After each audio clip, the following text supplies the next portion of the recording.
Hello, I'm Isabella Gordon. Darla Thomas, Faith Carr, and I will be presenting our research on schemas related to stalking and cyberstalking among college students. We worked on this with our mentor, Dr. Yanowitz.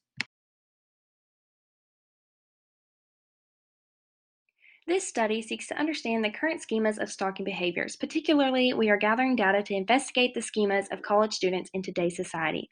Our goal is to better understand the way college-age students view stalking in a society that has a heavy online presence.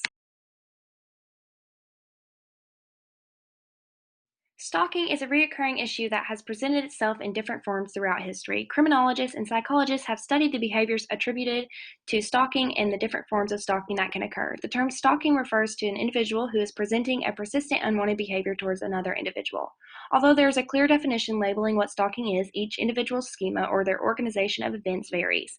This study seeks to understand the current schemas of stalking behaviors. Particularly, we are gathering data to investigate the schema of college students in today's society to determine the differences between our research and the previous stalking research published.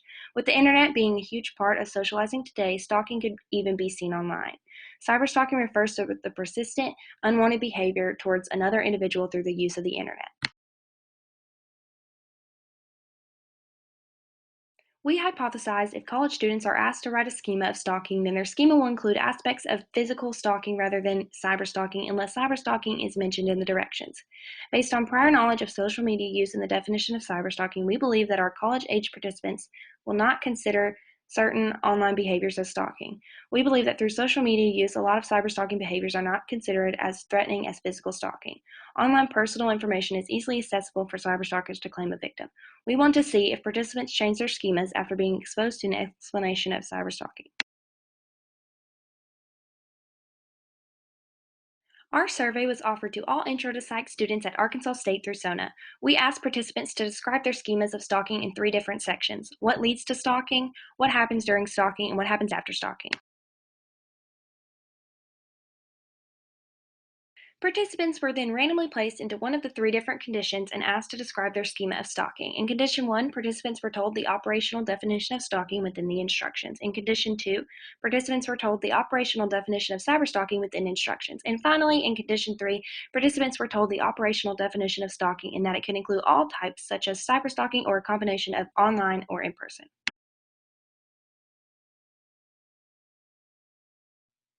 We had a total of 136 participants. As you can see, there was a wide variety of participants, but we found that the majority were heterosexual white females.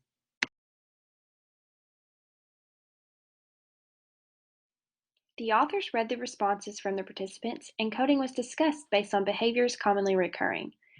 Participant responses were reviewed by 3 coders to ensure scoring agreement. Coders were blind to demographics of the participants. Participant responses could fall into more than one category.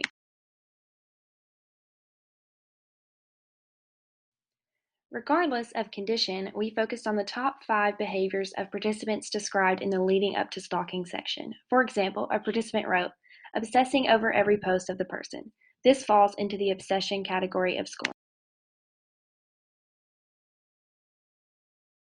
This graph represents the percentage of participants in each condition that responded using these behaviors. To examine these behaviors across the conditions, we ran a chi-square test and found that none of these top 5 behaviors had a significant difference between conditions. Within the during stalking section, we analyzed the top 3 cyber stalking behaviors and the top 3 physical stalking behaviors regardless of condition. We chose from both electronic and physical stalking behaviors to examine the significance between them. This graph represents the percentage of participants that responded using these behaviors. After running a chi-square test, we found that all 6 of these top behaviors had a significant difference between the 3 conditions. In the final section after stalking, we used the top 5 behaviors scored regardless of condition. We took responses like these and ran a statistical analysis to compare across conditions. After running a chi-square test, we found that the kidnapping, rape, and murder behavior and the police involvement behavior were significant between the 3 conditions. For our leading up to stalking section, participant schemas for this section were the same by condition. For during stalking, it was more condition impacted. Participants were more likely to mention cyber-based behaviors when asked to consider cyberstalking. With our after stalking condition, all of the conditions mentioned the target would feel scared or unsafe. All of the conditions mentioned possible harm. The cyberstalking condition was less likely to mention legal action or severe harm. Based on our research, when individuals hear the word stalking, they automatically think of physical stalking. This could lead to individuals not realizing the risks they are taking by putting their personal information online. Individuals are unaware of the fact that there could be a threat to their safety with online information, so they are more likely to become a victim to threats and stalking online. We hope to make people informed of the presence of online stalking and predators online with our research.